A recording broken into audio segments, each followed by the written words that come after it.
చిత్తూరు జిల్లా పుంగనూరులో ఉద్రిక్తత చోటు చేసుకుంది. పుంగనూరులో పర్యటనకు వచ్చిన పెద్దిరెడ్డి రామచంద్రారెడ్డిని టీడీపీ నాయకులు అడ్డుకునే ప్రయత్నం చేశారు.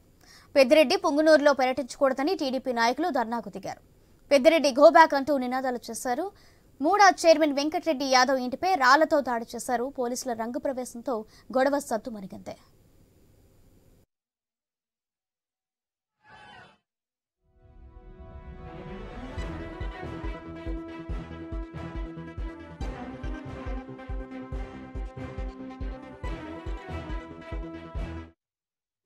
చిత్తూరు జిల్లా పుంగనూరులో ఉద్రిక్తత వాతావరణం చోటు చేసుకుంది. పుంగనూరులో పర్యటనకు వచ్చిన పెద్దిరెడ్డి రామచంద్రారెడ్డిని టీడీపీ నాయకులు అడ్డుకునే ప్రయత్నం చేశారు. పెద్దిరెడ్డి పుంగనూరులోనే పర్యటించకూడదని టీడీపీ నాయకులు ధర్నాకు దిగారు. పెద్దిరెడ్డి గోబ్యాక్ అంటూ నినాదాలు చేశారు. మూడా చైర్మన్ వెంకటరెడ్డి యాదవ్ ఇంటిపై రాళ్లతో దాడి చేశారు. పోలీసుల రంగు ప్రవేశంతో గొడవ సద్దుమణిగింది. ఇదే అంశానికి సంబంధించి మరింత సమాచారం మా ప్రతినిధి వర్మ అందిస్తారు. వర్మ, సౌజన్యం, మాజీ మంత్రి పెద్దిరెడ్డి రామచంద్రారెడ్డికి ఈ రోజు పుంగనూరులో ఆయన పర్యటన సందర్భంగా ఉద్రిక్తత చోటు చేసుకుంది.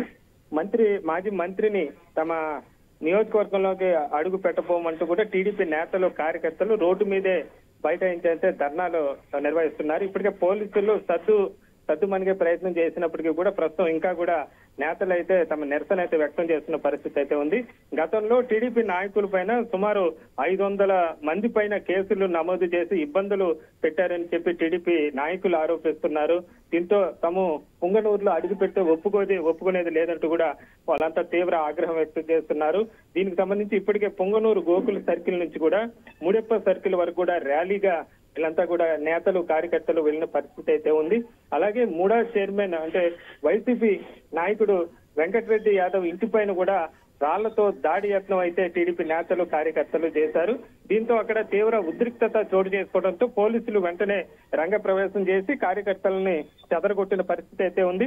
ప్రస్తుతానికైతే అక్కడ అదనపు భద్రత కూడా ఏర్పాటు చేసిన పరిస్థితి అయితే ఉంది. ప్రస్తుతం ఇప్పటికే కూడా తమ నిరసన అయితే టీడీపీ నేతలు కొనసాగిస్తున్నారు. మరోవైపు పెద్దిరెడ్డి రామచంద్రారెడ్డి ప్రస్తుతం తిరుపతిలోనే ఉన్నారు. ఇప్పటికే ఆయన ఈ పాటికే తిరుపతి నుంచి పొంగనూరు వెళ్లాల్సి ఉంది. అయితే ప్రస్తుతం గొడవలు జరుగుతున్న నేపథ్యంలో ఇప్పటికీ ప్రస్తుతానికి తిరుపతిలోనే ఆయన ఉన్న పరిస్థితి అయితే ఉంది. మొత్తం మీద ఎలాంటి అవాంఛనీయ ఘటనలు జరగకుండా పోలీసులు అయితే పొంగనూరులో భద్రత పెంచిన పరిస్థితి అయితే నెలకొంది. సౌజన్య, రైట్, థాంక్యూ వర్మ.